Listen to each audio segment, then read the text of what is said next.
කණ්ඩායම ගත්තාම අපි හුඟක් ආඩම්බර වෙන්න ඕනේ. මොකද 2023 අපි එංගලන්තය පරාජය කරා එංගලන්තයේදී. මම හිතන්නේ කවදාකවත් නොකරපු දෙයක්. ඒ වගේම 2024 දී ඒෂියා කප් එක අපි දින්නා. ඒක මම එංගලන්තේ ඉඳන් බලන් හිටියේ. ඒක විශිෂ්ට ජයග්‍රහණයක්. ඉතින් ඒ කියන්නේ එක තමන් කොන්ෆිඩන්ස් ගන්නවා නම් ගියපු දේවල් වලින් මම හිතන්නේ අපේ කාන්තා කණ්ඩායම ලෝකේ ඕනෑම කණ්ඩායමක් එක්ක කරට කර සෙල්ලම් කරන්න පුළුවන් කණ්ඩායමක්.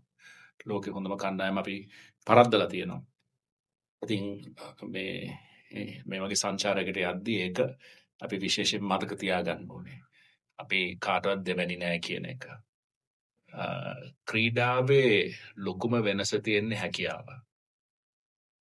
හැකියාවෙන් තමයි ඕනෙම දෙයක් ඉස්සෙල්ලාම ඕනෙම ක්‍රීඩකයේ අපි තෝරගන්න ඉස්සෙල්ලාම හැකියාව පිළිබඳව.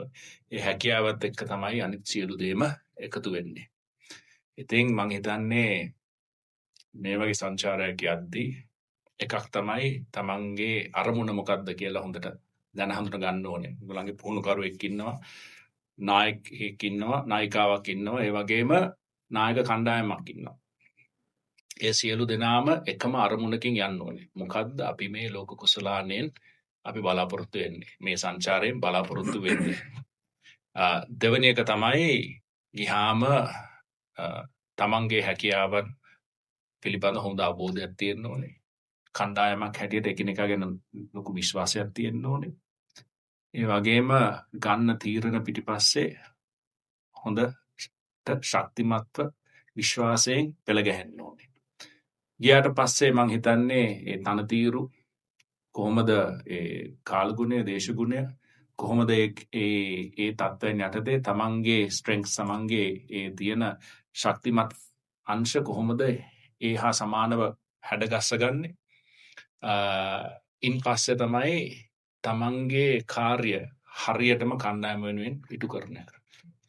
අපි ප්‍රෙෂර් කියලා කියනවා, ඕනෙම කෙනෙක්ට ප්‍රෙෂර් තියෙනවා. හැබැයි ඒ ප්‍රෙෂර් තියෙන ඕනෙම අවස්ථාවක මගෙන් කණ්ඩායමට මොකද්ද මේ බෝලේ වෙන්න ඕනේ කියලා අපිට කඩා ගන්න පුළුවන් නම් ඒ පොඩි කෑල්ලකට හරිම ලේසි ඒ බෝලෙන් බෝලට අපේ මනස යොදාගෙන හරියාකාරව තරගයේ තත්ත්වය මොකද්ද, වාතාවරණය මොකද්ද, දැන් මං පන්දු යවන්නෙක් නම් මොකද්ද කරන්න ඕනේ, පිටිකරුවෙක් නම් මොකද්ද කරන්න ඕනේ, ෆීල්ඩ් කෙනෙක් නම් මොකද්ද මේ අවස්ථාවෙන් වෙන්න ඕනේ. එහෙම කරාම මානසිකත්වයෙන් හරිම ලේසි ප්‍රෙෂර් එක අයින් කරලා ඒ වෙලාවට අවශ්‍ය දේ කරන්න ලෑස්ති වෙන එක.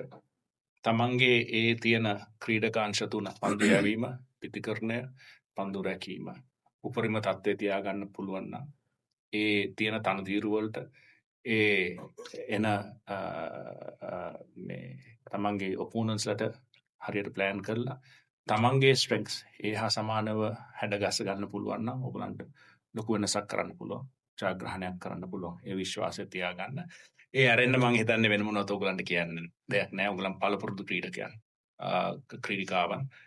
ඒ වගේම ඔයගලන් රටට විශේෂ ආඩම්බරයක් ගෙනහලා දීලා තියෙනවා මීට පෙරත්. මං හිතන්නේ මීට පස්සේ ඒ දේම කරයි කියලා මට සෑහෙන දැඩි විශ්වාසයක් තියෙනවා. සුබ පතන සියලු දෙනාට.